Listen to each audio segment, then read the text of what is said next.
So this video is for the Shadow Park dance team, and it's just an informative video of kind of how the dance team works and just a little things about dance team that you guys might be wondering. I'm Courtney Cox, and I'm the captain for this last year's team. And I'm O.C. Tarver, going to be captain into the 2016-2017 team. Our first question is, why should I audition for the Shadow Park dance team?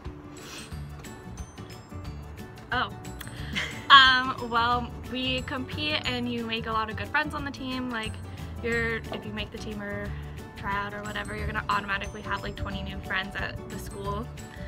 Yeah. I also think that you should try out just because it's a great way to, like, if you're an incoming freshman, it's a good way to like segue into the feel of high school. Yeah, we compete, or we're a team the entire year, not just for one season, so you get really close with everybody on the team. Another question is, what characteristics do the dance teamers need? It's not really like what characteristics you need, it's kind of just like you're kind of be who you want to be who you are. We've had shy people, we've had outgoing people. We just adapt to the team members, and our coach, Mrs. Hine, Miranda Hine, she picks people that she thinks would go well together, dance well together, get along together. And basically, like, we just want people who are going to work hard throughout the whole year, and just like, if you're going to work hard to get your splits or whatever that you don't need right away, but if you're going to work to get it, that's great. And the next one is, what should I expect at auditions? And so basically auditions, we just go through like what our normal practice is like. We warm up and we stretch, and then OC will teach you a routine. And you will do that a ton of times. You have a partner, and then that's who you audition with the day of auditions. So you kind of come in, you pick a number, and then the corresponding number that's next to it is kind of your partner. And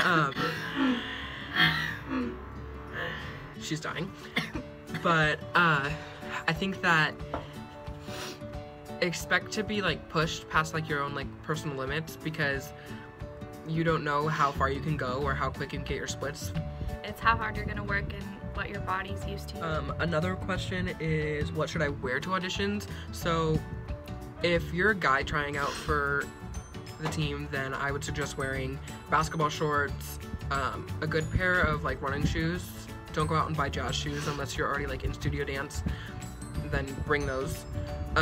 And then there's a light and dark color shirt on the calendar that is given out, and so just correspond to those. Like if it's a light color day on like a Monday or a dark color day on Monday, make sure to wear that color of a shirt. And then for girls, you can wear leggings, whatever kind of leggings you want, as long as they're not like see-through. If you're gonna wear like spandex shorts, you have to wear tights underneath them. And then mostly it's just like tight-ish fitting shirts or whatever, not like crop tops or anything. How do you prepare for auditions? So really, you just want to start stretching right away. That's usually the hardest thing for people, is to get into that like stretching every single day so you can get your splits or whatever. So just start that beforehand so you're used to what we do at practice.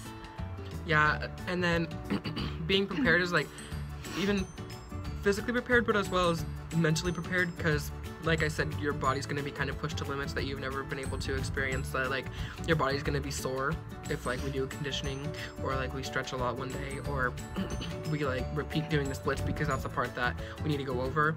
Your body's going to hurt, and just know the difference between good hurt and a bad hurt. So that would be a good way to prepare. Another question would be the financial part of dance team.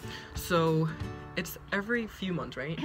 Yeah, every few months we have a $50 payment. It usually adds out to be $200. I mean, it sounds like a big number, but if you think about all the things that we get to do with it, and the costumes that we get to have, and all the fun activities and events that we get to go do, $200 for a whole year really isn't that much. Yeah, like it pays for our costumes, the food that we use on like competition days, the buses that we have to get, like the little things like our makeup, your eyelashes, stuff like that. Like it goes for everything.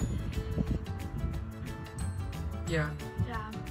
And then if you like can't pay your $50 for some reason, we have a dance organization, and you can always talk to them or talk to our coach to talk to them about somehow getting the money for it if you can't pay for it. The next question we have are, what are the dancers' schedules like?